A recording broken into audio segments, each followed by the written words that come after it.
안녕하십니까? 저는 문경 세제가 있는 문경에서 온 손창현 형제입니다. 제가 작은 자를 이렇게 불러서 이렇게 격려해 주시고 또 이와 같은 시간을 허락해 주신 주님께 또한 감사를 드립니다. 오늘 이 시간은 저의 관점과 또 주님이 주신 말씀들을 함께 섞어서 시간을 이렇게 사용하고자 합니다. 하나님 말씀 사무엘상 15장 22절 말씀을 함께 보시겠습니다.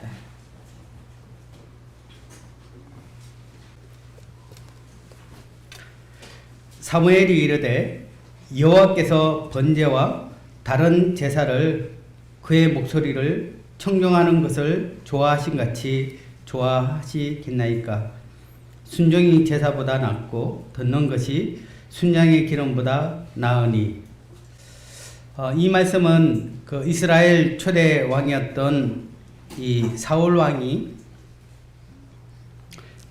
아말렉과의 전쟁에서 하나님께서 완전히 진멸할 것을 이렇게 말씀하였지만 이 사울 왕은 그 중에 좋은 짐승들을 살려두어서 하나님께 제사 드리러 가려왔을 때 사무엘이 사울 왕에게 건면하는 말씀입니다. 인간적인 면으로 생각하면 사울 왕의 말이 맞을 수 있죠. 좋은 것들을 다 죽일 필요가 있겠습니까? 이런 좋은 것들을 하나님 앞에 먼저 드리는 것이 좋아서 가져왔습니다. 하지만 하나님께서는 더 기뻐하는 것은 이와 같은 좋은 것들을 하나님 앞에 드려지기보다는 이 하나님 말씀에 온전히 순종되어지는 그 자세, 그것을 하나님께서 더 기뻐하는 모습들을 보게 됩니다. 그래서 순종이 제사보다 낫고 라는 말씀을 가지고 함께 주님이 저의 삶 가운데 함께 하셨던 것들을 이렇게 나누기를 원합니다. 제가 누군지 알고 계시는 분들도 계시고 또 대부분 아마 잘 모르실 것이라고 생각됩니다. 제가 여기서 세미나를 미스톤 세미나를 이렇게 한 적이 있어서 서대문교회 이번에 두 번째 이렇게 방문을 하게 되는데요. 저는 1970년생입니다. 올해 51살이고요. 1987년 8월에 고등학교 2학년 때 친구의 권유로 대구 대명동교회에서 복음의 말씀을 듣고 요한복음 5장 24절 말씀을 통해서 구원의 확신을 갖게 되었고 9월 27일 날 침례를 이렇게 받게 되었습니다. 저는 고향이 대구고 또 대구에서 생활을 했습니다. 잠깐 이제 저의 어린 시절의 어떤 상황들을 좀 말씀을 드리면 제가 구원을 받게 된 상황과 이런 부분들을 좀 이해를 돕기 위해서요. 저는 그 위에 누님과 형님, 그래서 이렇게 3남매의 막내입니다. 그런데 저희 그 바로 위에 있는 형이 5살쯤에 화물트럭에 매달렸는데 화물트럭이 뒤로 후진하면서 그것도 모래가 가득 실린 상태에서 형님의 두 다리를 완전히 그냥 뭉개졌던 거예요. 근데 부모님이 그 다리에서 이제 그러니 이제 부모님이 그 모습을 이제 보셨던 것 같아요. 1970년대에는 보험이라는 것이 이렇게 활성화되어 있지 않다 보니까 부모님은 이제 저희 형님을 살리기 위해서 전 재산을 다 이렇게 대학병원에 대수술을 3번을 하게 되고 다리를 절단을 의사가 하라라고 얘기했지만 그것을 이렇게 하지 않도록 하기 위해서 온갖 방법을 다 동원을 하셨던 것 같아요. 저는 형님보다 2살이 어리기 때문에 저는 어린 시절의 기억이 별로 없습니다. 병원에서 있었던 기억 조금 나고요.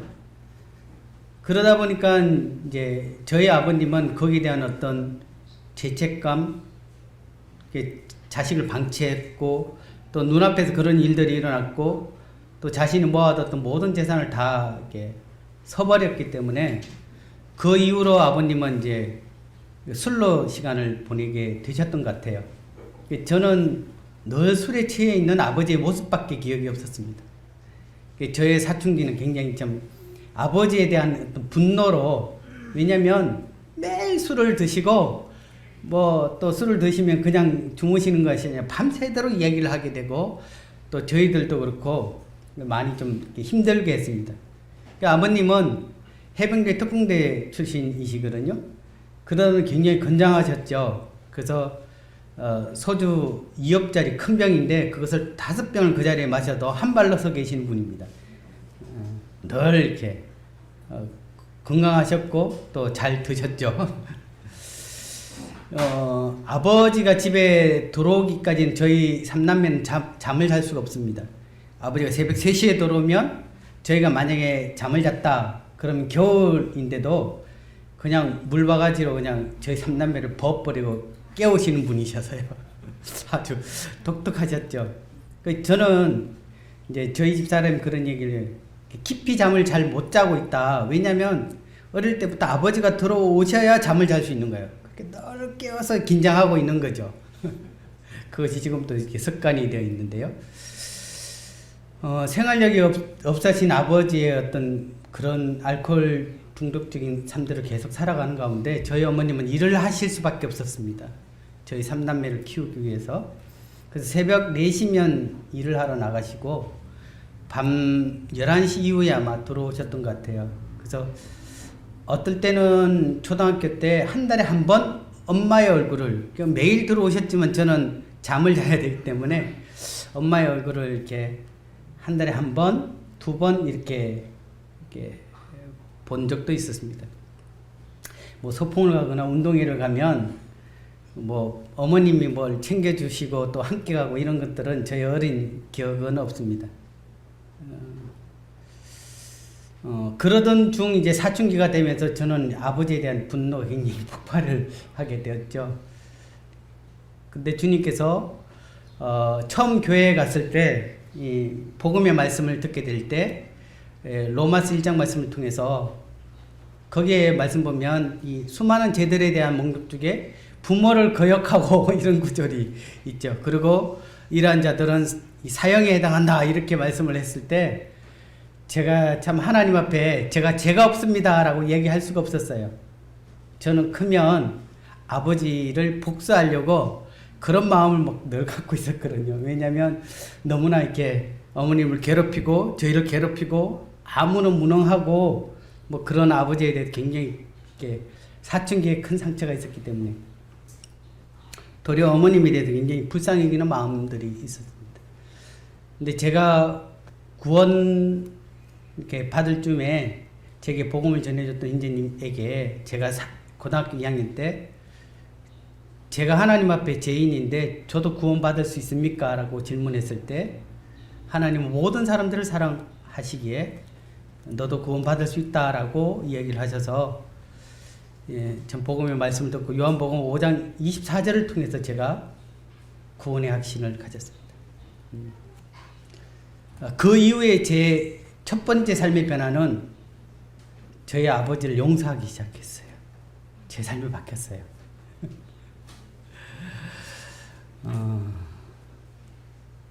그러던 중 이제 제가 25살에 결혼을 장로인재님의 중매로 저희 집 사람을 만나서 결혼을 하게 됐습니다. 주님 앞에 일찍 가정을 갖고자 하는 그런 기도의 제목들이 있었는데 주님이 허락해 주셨습니다.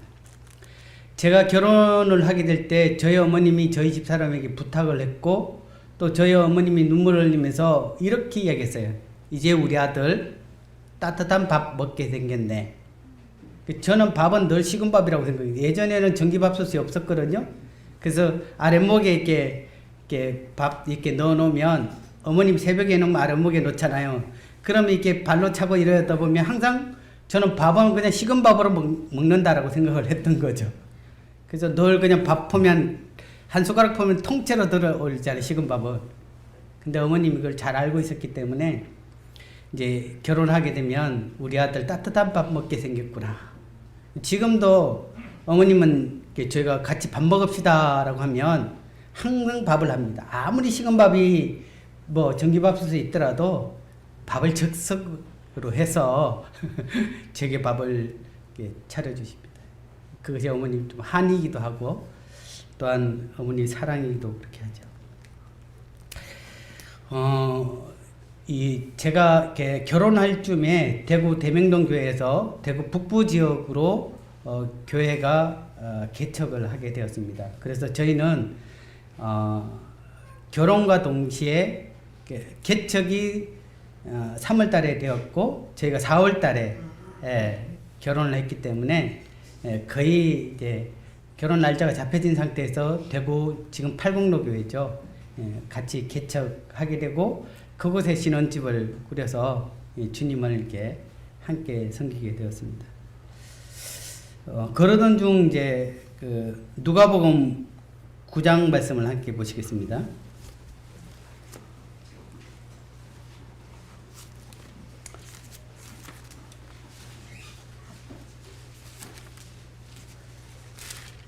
이 아침 경건의 시간에 이 하나님께서 누가복음 9장 58절을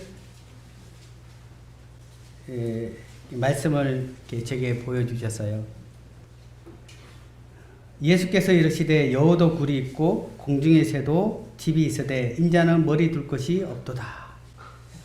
이 말씀을 읽을 때 제 마음에 왠지 주님에 대한 애절함, 주님이 머리 둘 곳이 교회잖아요. 참 주님의 몸이 되었으면 좋겠다. 또는 주님이 머리 둘 곳이 필요한 곳에 참 이렇게 그러한 마음이 제 마음에 들었어요. 그러던 상황에 이 주님은 이 10장 3절을 통해서 갈지어다 내가 너희를 보냄이 어린 양을 이리 가운데로 보낸 것 같다. 이 갈지어다라는 이 말씀이 제게 그냥 뒤에서 누가 방망이를 휘어치듯 제 뇌리에 강하게 주님께서 말씀하셨습니다. 가라. 내가 너의 삶을 사용하길 원하겠다라는 주님의 음성이 제게 제가 그때 했던 반응이 얼른 성경을 덮었습니다. 왜냐하면 저는 어렵고 또한 그런 주님 앞에 그런 준비가 되어 있지 않는 그런 자였다라고 생각을 했었죠. 그리고 제가 섬기고 있는 교회도 이제 교회가 조금씩 안정을 취해가는 상황이기 때문에 이거 정말 주님이 이 번지를 잘못 찾으셨습니다. 라고 하면서 이 성경을 펴기가 굉장히 두려웠어요. 그래도 또 그 다음날이 되면 또 이게 말씀을 또 봐야 되죠. 그러면서 이제 누가복음 10장 말씀을 이어서 보게 될 때 37절에 보게 되면 우리가 이 선한 사마리아인 비유가 나오죠. 그럴 때 37절에 이르되 자비를 베푼 자니이다. 누가 진정한 이웃이냐라고 얘기할 때 자비를 베푼 자니이다 라고 할 때 예수께서 이르시되 가서 너도 이와 같이 하라. 주님이 제게 말해요. 내가 네게 특별한 어떤 것들을 요구하는 것이 아니라 그들의 그냥 이웃이 되어라. 가서 정말 복음을 알지 못하는 그들에게 그냥 이웃이 되어라. 저는 교회를 개척한 것이 아니라 그냥 살러 간 거예요. 그냥 주님이 저를 그곳에 보내셨기에 그냥 살고 있습니다. 그렇게 하면서 주님께서 여호수아 17장 15절 말씀에 스스로 올라가서 개척하라는 이 말씀을 제게 확고하게 제게 주심으로 저는 2001년도에 대구에서 이제 올라가라고 하면 이제 다른 지역에는 이제 모임이 있었지만 경상도에는 세 곳의 미개척 이렇게 시가 있었습니다. 경상남도에 사천시가 있었고요. 그때 당시에. 그 다음에 경북 상주, 그 다음에 문경시 이 세 곳이 모임이 없었습니다. 그래서 제가 상주로 주님이 부르셔서 상주에서 모임을 시작하게 되었습니다. 지금 고속도로가 나왔지만 그때 당시에는 저희 교회에서 출발하면 2시간 반 정도 국도를 타고 2시간 반 정도 가야 상주에, 경상북도 위쪽이니까 이 상주에 갈 수가 있었습니다. 저는 도시에 태어났고 시골에 대해서 잘 모릅니다. 예전에 어떤 형제님이 저보고 땅콩밭에 가서 약 좀 치자라고 해서 땅콩밭에 갔는데 땅콩이 없더라고요. 그 땅콩이 땅에 자란다는 걸 제가 그때 처음 알았습니다. 지금 생각하면 땅콩이 땅에 있는데 땅콩밭에 갔는데 땅콩 열매가 없는 거예요. 저는 그냥 이렇게 따는 줄 알고 이 사과처럼 이렇게 약을 치려고 따라갔는데 그냥 풀밭밖에 없더라고요. 그 땅콩은 어딨냐 그렇게 땅콩은 땅에 있다고 하는 것을. 또 재밌는 것이 상주시는 시내버스가 없어요. 지역이 작고 그래서 외곽에서 오는 버스가 시내를 관통하면서 내려주는 거예요. 무슨 면 할 때 중간에 내려주는데 시내버스를 기다리는데 시내버스가 안 오더라고요. 대구에서는 시내버스가 있는데 시내버스가 없다라는 것을 제가 상주에 살면서 처음 알았던 거예요. 그래서 문화적인 상황이나 이런 것들을 잘 알지 못하는 상황에서 주님의 부르심을 받고 상주로 가게 됐습니다. 그곳에 성도들이 있었던 건 아니고요. 저희 부부와 그때 당시에는 저는 이제 1남 2녀를 두고 있거든요. 그때 당시에는 저희 막내가 태어나기 전이었어요. 그래서 이 유치원 다니는 그러니까 6살 반쯤 됐죠. 7살 딱 되는 해였네요. 7살짜리와 5살짜리 두 딸을 데리고 그렇게 시작이 되었습니다.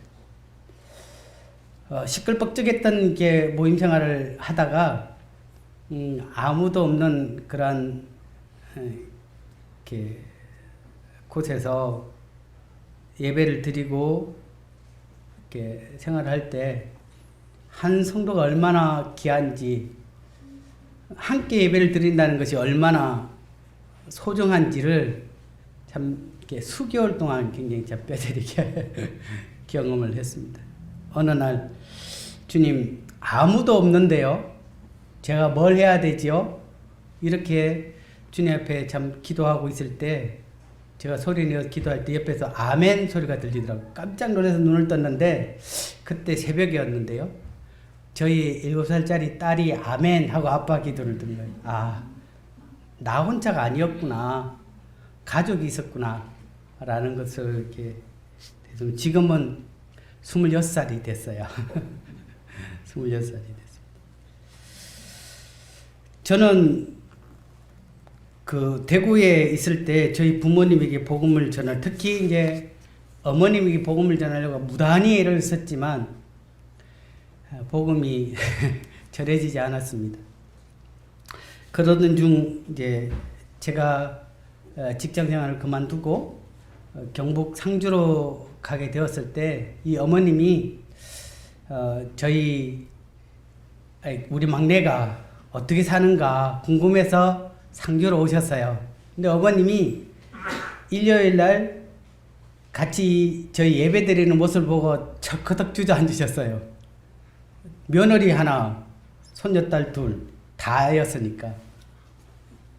그래서 참 어머님 마음이 굉장히 이렇게 슬펐던 것 같아요. 그래서 제가 어머님 마음을 위로해 드리고자 인근 모임에 제가 그 형제님께 연락을 드리고 인근 모임에 이제 수요 집회를 참석을 했습니다. 어머니, 저도 언젠가는 이와 같이 이렇게 성도들이 함께 이렇게 예배를 드릴 수 있는 그런 때가 옵니다.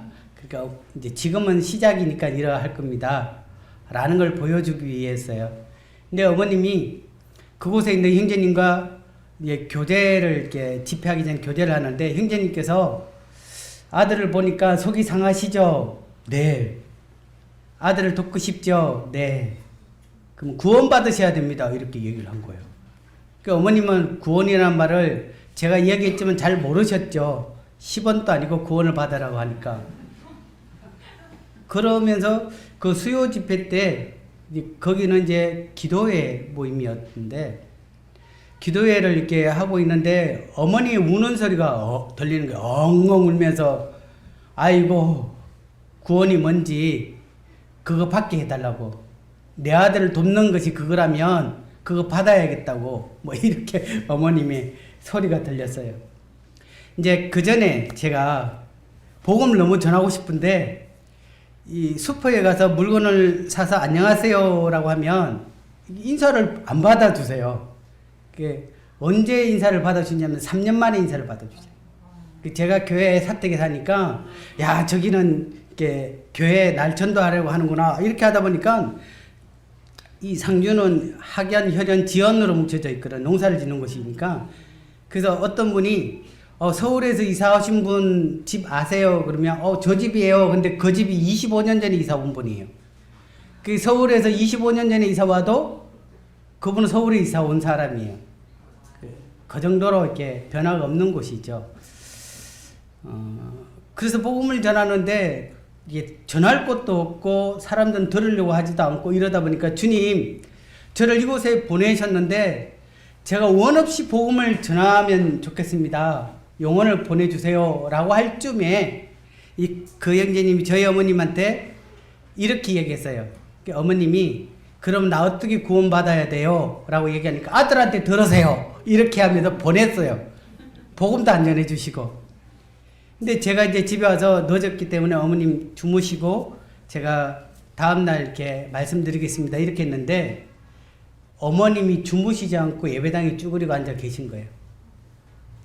아들이 너무 측은해서 내가 구원을 빨리 받아야 아들을 돕는 건데 뭔지는 모르지만 그래서 제가 아침에 문을 열었는데 어머님이 예배당에 쭈그리고 계셨어요. 그 시간부터 복음을 3일 동안 정말 원 없이 전했는데 제가 상주교회 첫 열매가 저희 어머님이었습니다. 어머님이 구원을 받으시고 제가 저희 집이 대명릉교회 옆이었거든요. 대명릉교회에 가서 침례를 받아서 한 달 만에 오셨어요. 참 주님이 저에게 참 순종되어졌을 때 주님 제가 그토록 애달바하고 기도해왔던 저희 어머님이 구원을 받으셨어요. 지금은 이제 문경에 같이 계십니다. 함께 주님을 섬기시기 저희 어머님이 구원받은 지 벌써 20년 가까이 되네요. 예, 정말 귀한 동역자이기도 하고 늘 감사가 되죠. 이제 교회가 조금씩 성도들이 더해지면서 한 10년 차 정도 되면서 제 마음에 가장 인근 지역인 이 문경 지역에 교회가 세워지기를 기도했습니다. 그래서 일꾼을 한 가정을 두고 기도하면서 5년 동안 이제 그 일꾼 양육을 하고 그 가정을 파송하려고 이렇게 준비를 했었죠. 저희도 이제 거의 10가정 가정 되면서 교회가 조금 안정되는 그러한 시점이었는데 히브리서 말씀을 보시겠습니다. 히브리서 13장 말씀입니다. 13장 12절 13절 말씀을 보시겠습니다. 그러므로 예수도 자기 피로서 백성을 거룩하게 하려고 성문 밖에서 고난을 받으셨느니라. 그런즉 우리도 그의 치욕을 짊어지고 영문 밖으로 그에게 나아가자. 이 상주와 문경이 붙어 있어요. 저희가 한 2km, 3km 정도 돼 있거든요. 근데 이 상주의 성문 밖인 이 문경에 대해서 주님이 내가 먼저 가서 그곳에 있을 때 네가 내게로 따라와라. 다시 말하면 여기 13절 말씀처럼 그런즉 우리도 그의 치욕을 짊어지고 영문 밖으로 그에게 나아가자 라고 말씀하시면서 그가 아닌 네가 따라 나와야겠다 이렇게 말씀을 하셨어요. 제가요 주님 앞에 굉장히 하소연을 좀 했어요. 주님 10년 동안 맨 땅에 헤딩하면서 이제 겨우 교회가 안정이 되는 상황에 다시 시작하라고요. 그렇게 했을 때 좀 주저했습니다. 근데 주님이 제게 오라고 했죠. 근데 말씀 자세히 보면 그냥 나아가자 이렇게 얘기하면 쉽게 갔을 건데 그의 치욕을 짊어지고 야 문경 가면 경상남보다 세게 고생하겠구나. 고난의 길이고 더 힘든 일들을 기다리고 있구나. 저는 순종했습니다. 왜냐하면 지난 10년 동안 저를 입히시고 먹이셨고 그거를 인도하셨던 그 주님을 저는 경험했기 때문에 그래서 교회에 아무 숟가락 하나도 더 가져가지 않고 그대로 두고 저희 부부 단신 그때는 이제 셋째가 태어난 이후니까 가족 3명이 문경 교회를 시작하게 되었습니다. 저희 어머님이 이제 구원을 받으시면서 저희 아버님에게 복음을 전하셔서 저희 아버님이 구원을 받으시고 또 대명동 교회 침례를 받으시면서 이 성도로 영접이 되었죠. 근데 제게는 어머님만큼 복음을 전하기 힘든 사람이 있었는데 저희 형님이었어요. 형님은 지금도 이제 장애를 갖고 계시는데 쉽게 잘 믿어지지 않는 거죠. 그리고 교회 생활을 하는 것에 대해서 좀 스스로 좀 위축된 부분들도 있어서 아무리 이렇게 복음 집회를 데려가고 하려 해도 형의 마음은 열려지지 않았습니다. 그런데 제가 문경의 이 말씀을 통해 순종되어졌을 때 이제 저희 아버님이 이제 돌아가셨어요. 돌아가실 때 장례가 치러졌었죠. 그때 송찬 형님도 오셨는데 장례식에서 제가 특별히 이제 장례를 준비하시는 형제님에게 되도록이면 복음을 전해 주십시오. 저희 형님 구원을 못 받았기 때문에 그렇게 얘기를 했는데 저희는 계속 시간만 되면 복음 집회처럼 뭐 발인, 입간 이렇게가 아니라 아침에도 저녁에도 시간만 되면 뭐 왜냐면 기독교 배경이 장례 배경이 없으시니까 원래 이런갑다 이렇게 하면서 그렇게 계속 복음이 전해졌는데 저희가 이제 따로 사모를 하지 않고 발인이 끝난 이후에 이제 탈상을 옷을 이렇게 장례를 다 치렀죠. 탈상을 하는 중에 저희 형님 마음에 하나님이 있는 것에 대해서 네가 믿느냐라고 하면서 아버지 유품인 그 성경에서 뭔가 형에게 음성을 돌려주는 것 같았다라고 표현하더라고요. 들었던 복음이 그 속에서 역사된 거예요. 몸이 불편했지만 그 자리에 덜썩 무릎을 꿇을 수밖에 없었다. 그리고 하나님이 살아있다는 것을 네가 시인하지 않으면 너는 일어날 수 없다라고 얘기하는 것 같은 느낌이 들었대요. 그래서 형이 하나님 살아계십니다. 라고 고백하고 난 이후에 무릎을 펼 수가 있었다 하더라고요. 근데 놀라운 일은 저희 아버님이 마지막 예배를 드리고 그 주에 목요일날 돌아가셨거든요. 근데 그 다음 주부터 형이 아버지의 성경을 들고 아버지의 자리에 앉기 시작했습니다. 주님이 저 형님을 그 이후에 복음을 듣게 하고 구원받아서 지금도 신실하게 대구 대명동교회에서 형제로서 섬김을 갖고 있습니다. 저 형님이 구원받고 지금까지 제가 보기엔 성경을 한 7, 80독을 한 것 같아요. 10년 동안. 예. 계속 하나님 말씀 가운데 하나님의 말씀의 권위 교회가 아무리 어려워도 그 말씀의 그 권위 가운데 늘 복종하면서 말씀 가운데 순종하고 사는 모습들을 이렇게 보게 됩니다. 제가 문경으로 주님이 인도하셨을 때 제가 그 말씀에 순종되어졌을 때 주님은 제 한이었던 저희 형님을 구원해 주시고 믿음 안에 있는 형제로 영접하게 하셨던 이 모습들을 보면서 저는 경상도 말로 땡 잡았습니다. 주님이 저희 가족을 참 주님 안으로 그렇게 놀라운 은혜들을 베풀어 주셨습니다. 그리고 지난 20년 동안 저희 유치원이었던 저희 아이는 대학을 이렇게 졸업을 하고 저희 막둥이는 지금 20살이 되어서 대학을 이렇게 다니고 있습니다. 놀랍게 등록금을 낸 적이 없어요. 하나님께서 그 아이들을 먹이시고 입히고 공부시키고 하시더라고요. 얼마나 잘 먹었는지 아이들의 이 풍채가 다 좋아요. 사실 어렸을 때 제 마음에 참 불신이 있었어요. 주님이 과연 먹이실까? 굶으면 어떡하지? 그래서 항상 먹을 것이 있으면 애들을 깨워요. 야, 먹을 것이 있다. 먹어도 지금 먹어둬야 돼. 내일은 못 먹을 수 있어. 이렇게 하면 애들은 다를 때는 아니라는데 야, 먹자 하면 벌떡 일어나죠.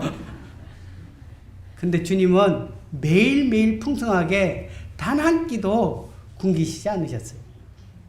제가 어떤 특별한 것들을 하지 않았지만 주님은 온전히 자신을 신뢰하고 바라봤던 저희 가정을 주님이 그렇게 인도해 주셨습니다. 제가 어느 날 차를 타고 가다가 문득 생각이 났어요. 정말 주님 앞에 감사하기도 하고 한심하기도 하는데 제가 집사람한테 생활비를 준 적이 없었어요. 그래서 제가 집사람한테 전화를 했어요. 여보, 내가 당신한테 생활비를 준 적이 없었는데 당신 지금껏 어떻게 살았지? 라고 이야기했는데 집사람이 하나님이 공급하셨지. 하나님이 먹이셔서. 참 미안하기도 하고 정말 하나님 앞에 감사가 됐습니다. 지금도 여전히 그러한 삶을 살고 있지만 하나님은 신실하신 분이셨어요. 참 주님은 놀랍게 은혜 가운데 그렇게 인도를 하셨습니다. 제가 최근에 한 달 전에 한 달 동안 제가 10kg가 빠졌어요. 좀 아팠습니다. 이제 요로결석이 생겨서 이 1.6cm짜리 이 돌이 제 요관을 막아서 오른쪽 콩팥 기능이 안 되고 있다는 걸 몰랐던 거죠. 너무 아파서 이제 병원에 가니까 요로결석이 있어서 한쪽 콩팥 기능이 지금 안 되고 있으니까 깨자 해서 제가 4번까지 지금 깨고 있는데 아직도 덜 깨졌던 상황인데, 그러면서 제가 신우신념을 앓게 됐습니다. 제가 음식을 먹을 수가 없었어요. 열이 39.2도를 내려가질 않았어요. 약을 먹어야 진통 효과가 있는데 물 한 모금 입에 넣을 수가 없었어요. 그래서 계속 토하고 아파서 뒹굴고 막 이렇게 하면서, 특히 이제 한 달 전이면 이제 추석 시절이었잖아요. 그 병원에 기어서 병원에 갔는데 열이 있다고 이 코로나 의심한다고 병원 입구 응급실 입구도 못 들어가게 만드는 거예요. 그냥 생짜로 고통을 겪어야 해요. 칼을 꼽아놓고 돌리는 것처럼 아팠거든요. 견딜 수가 없었어요. 먹지도 못하고 그러다 보니까 밤새도록 한 1000번 정도 제가 무릎을 꿇었던 것 같아요. 토하면서 무릎을 꿇고 주님 살려달라고 무릎을 꿇고, 그렇게 그 많은 시간들을 흘렀을 때 제가 걷는데 관절이 아니 다 어겨진 것처럼 아팠어요. 그때 주님이 제게 이런 말씀을 하는 것 같아요. 너가 평생 이렇게 산다면 너는 내게 감사할 수 있느냐? 제가 그랬어요. 못합니다. 못합니다. 나와 함께 하는데도 제가 조금 갈등을 했었죠. 지금까지 먹이시고 입히셨던 그 하나님, 저와 늘 동행하고 있었는데 제가 하나님과의 그 동행함에 대해서 사실은 제가 조금 잊어버렸던 것 같아요. 그러면서 그 아픈 고통 가운데 먹지도 못하고 통증 가운데 떼굴떼굴 굴렀지만 주님이 제 옆에서 함께 하심을 제가 주님을 바라보게 됐습니다. 그러면서 주님께, 주님 저 너무 아파요. 그러면 주님이 통증에서 조금 해방시켜 주셨다. 주님 도저히 잠을 잘 수가 없습니다. 그러면 주님이 제게 잠을 주셨어요. 그러면서 주님 저 괜찮습니다. 이런 고통 가운데 있더라도 주님이 저와 함께 한다면 제가 고통 없이 주님과 함께 하지 않는 삶보다는 지금 삶이 제게는 더 값집니다. 주님 감사합니다. 주님이 함께 한다는 그것이 제게 얼마나 감사한지 제가 그날 펑펑 울었습니다. 주님이 제 곁에 있다는 것이. 그전에는 기도할 때 거룩하시고 자비로우신 주님 뭐 이렇게 했는데 이제는 주님 아이처럼 투정하고 있는데 주님은 저를 위로하시고 열이 나면 머리를 만져주시면 열이 떨어지고 아프면 주님이 제 허리를 만져주시면 그 통증에서 벗어나고 그러면서 주님과 함께하는 동행하는 삶에 대해서 이제 조금씩 하게 됩니다. 사실 제가 주님과 동행하는 삶에 대해서 말씀을 나누고 싶었는데 제가 무심코 이 서대문교회 말씀이 지난주에 어떻게 전했지 클릭을 하는 동안에 제가 심장이 멈는 것 같았어요. 왜냐하면 제가 준비된 그 말씀이 첫 시작부터 최정태 인재님이 지난주에 하나님과 동행하는 부분에서 첫 구절, 두 번째, 세 번째, 네 번째 구절이 하나도 순서가 틀리지 않고 그대로 말씀을 전하는데 이거 어떡하지? 이 말씀을 나누려고 했는데 그렇게 하면서 제가 가슴이 벌렁벌렁거리더라고요. 그러면서 제가 그 말씀을 다시금 되새기게 되면서 주님 앞에 큰 위로를 얻었습니다. 한 절만 보고 마치겠습니다. 시간이 다 됐기 때문에 지난주에 말씀을 들었지만 창세기 6장 9절 말씀입니다.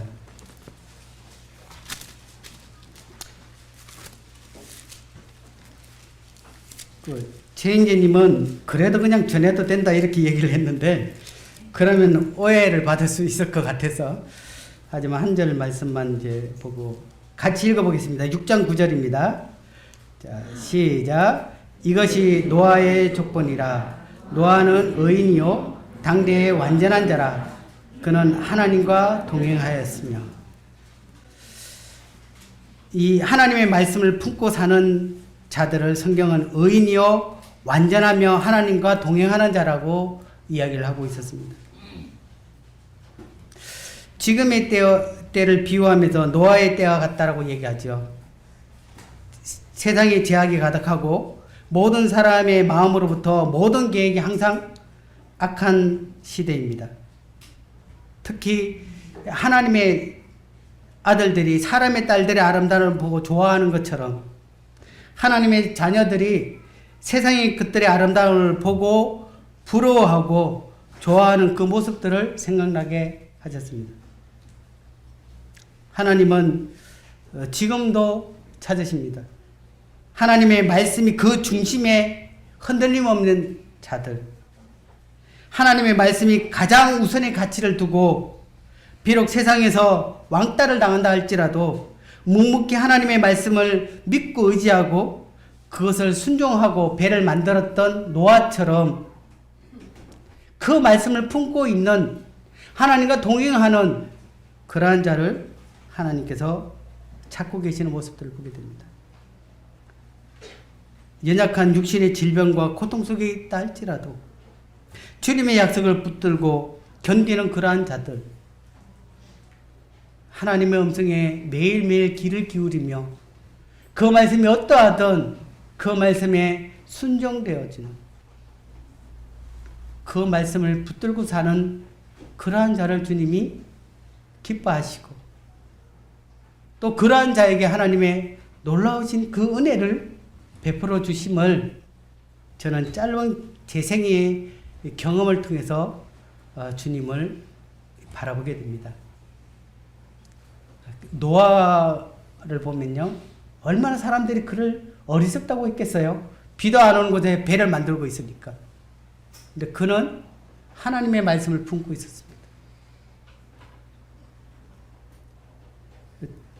저도 참 믿음이 있는 자는 아닌데 제 마음속에 히브리서 말씀처럼 믿음이 없이는 하나님을 기쁘시게 하지 못하나니 믿음 있는 자는 하나님이 살아계시고 반드시 그를 찾는 자에게 상 주시심을 믿어야 할지니라 라고 했던 것처럼 하나님 살아계십니다. 제게는 하나님 살아계십니다. 그리고 그분이 제 삶에 대해서 언젠가는 착하고 충성된 종아 이렇게 제게 상을 베푸실 것을 생각하고 있습니다. 제가 이런 간증을 하면서 혹 제가 드러날까 굉장히 참 두려운 마음이 있어요. 제가 대단한 건 아닙니다. 저는 막대기가 왔거든요. 그 막대기를 사용하고 있는 그 주님이 놀라웠죠. 정말 마른 막대기 같은 저를 통해서 주님의 몸된 교회를 이루시고 주님의 그 영광을 드러내시고 주님이 살아있다라고 외칠 수 있도록 주님이 저를 사용하고 계심에 대해서 주님께 감사를 드립니다. 정말 마지막에 부르고 싶은 찬송이 있었는데 다는 시간상 못 부르고요. 나의 하나님, 나의 하나님, 나의 하나님. 저의 하나님은 살아계십니다. 저를 기르고 먹이시고 입히시고 제가 어떠한 상황에서도 저를 떠나지 않는 그 하나님, 그 하나님이 저의 하나님이기도 하고 성도님들의 하나님이심을 기억하셨으면 좋겠습니다. 감사합니다.